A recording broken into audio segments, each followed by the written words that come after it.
আজকে বাংলাদেশে থেকেও মনে হচ্ছে প্রবাসী হয়ে গেছি। জানি না আল্লাহ কি পরীক্ষা নিচ্ছেন, কি করছেন, কিছুই জানি না। কেন বলছি বাংলাদেশ থেকে প্রবাসী হয়ে গেছি? আজকে একটা ঈদের দিন, একটা খুশির দিন।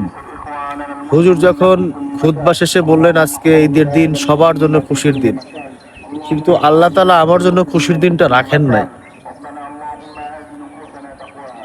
বাংলাদেশে থেকেও বাড়ি যেতে পারি নাই, বাবা মার কাছে যেতে পারি নাই,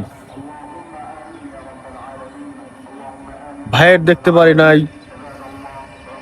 এখানে ঢাকাতে ঈদ করছি, কাউকে চিনি না, জানি না। সবাই যখন হাতে হাত মিলাচ্ছিল, কোলাকুলি করতেছিল, তখন বাবা মার কথা খুব মনে পড়তেছিল।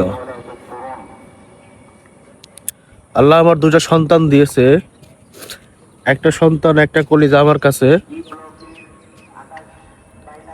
আর একটা সন্তান হসপিটালে সে মৃত্যুর সাথে পাঞ্জা লড়ছে। আমার 4 মাসের ফেরেশতাকে আল্লাহ যে এত কষ্ট কেন দিচ্ছে জানি না, কোন পাপের শাস্তি আল্লাহ নিচ্ছেন। তো আল্লাহর কাছে এতটুকুই ফরিয়াদ করতেছি, আমার বাচ্চাটার উপর না দিয়ে তাকে তুমি সুস্থ দান করো। সবার কাছে আমার বাচ্চার জন্য দোয়া চাই, সবাই আমার বাচ্চার জন্য দোয়া করবেন, সে যেন সুস্থ হয়ে আমাদের কোলে, তার মায়ের কোলে ফিরে আসতে পারে।